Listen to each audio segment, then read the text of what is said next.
In the last video, we looked at food stress builders and food stress busters. And in this video, we're going to take a look at emotional eating. Food is fuel, not therapy.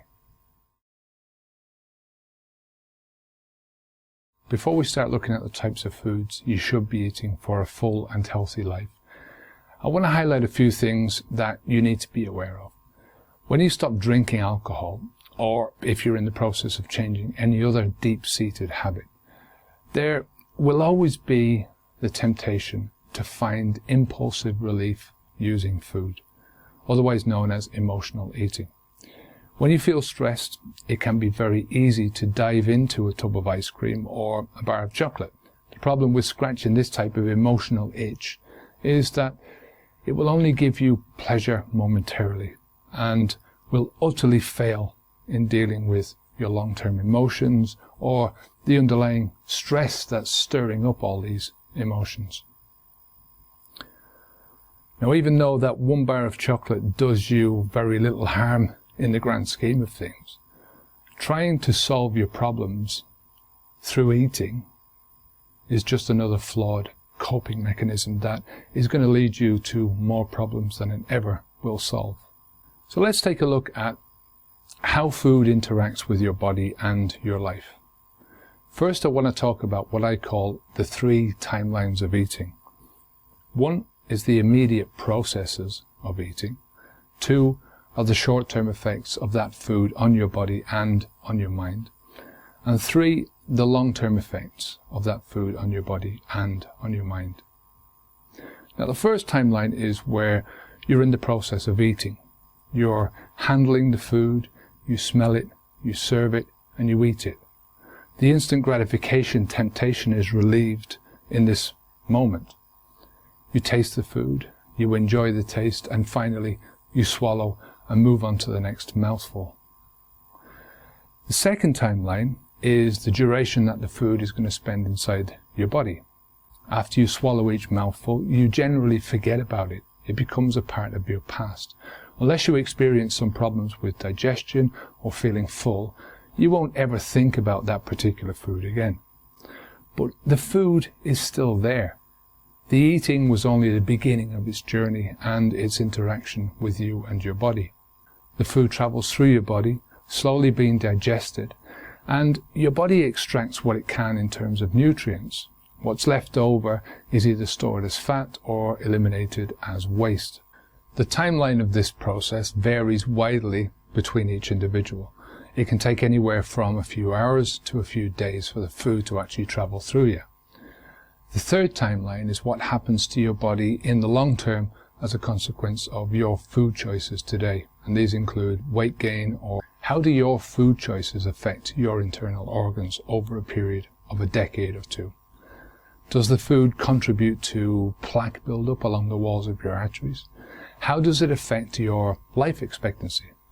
Now, for the purposes of this material, I'm going to concentrate solely on the second timeline. As the food interacts with your body, moving through your digestive tract and breaking down, you get lots of feedback.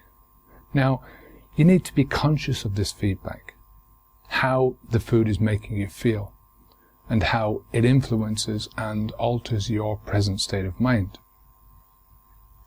Up until now, you've enjoyed the instant gratification of the first timeline, the comfort eating phase. But now the food is inside you. It's becoming a part of you. How do you feel? Do you feel relaxed? Do you feel stressed? Do you feel that you're fueled for dealing with the stress of your habit change? Do you feel your willpower has increased or decreased? Or have you just added to the pressure your body is already feeling?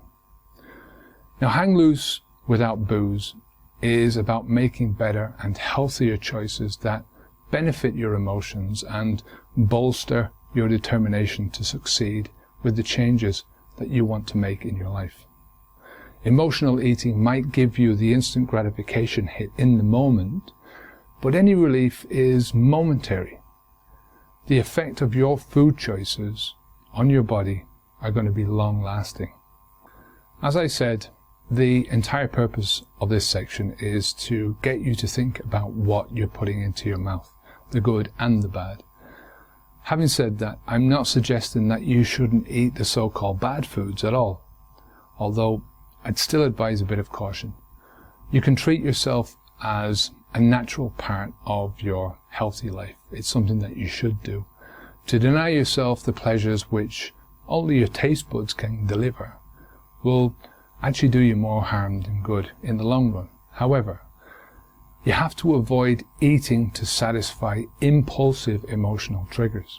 You can't eat your way out of stress. You can't eat your way out of worry or anger or loneliness. And the last thing you want to do is replace one false friend with another. So what should you do? Number one, look for the things, the places, the people and the thoughts that are triggering your emotional eating. Number two, use the material in Hang Loose Without Booze to look for other emotionally satisfying and less destructive methods of controlling your feelings. Number three, when you feel a craving to emotionally eat, just stop and hit the pause button just for a second and think about what you're doing. 4, in the long term, you need to build a healthy lifestyle with plenty of exercise and good nutrition.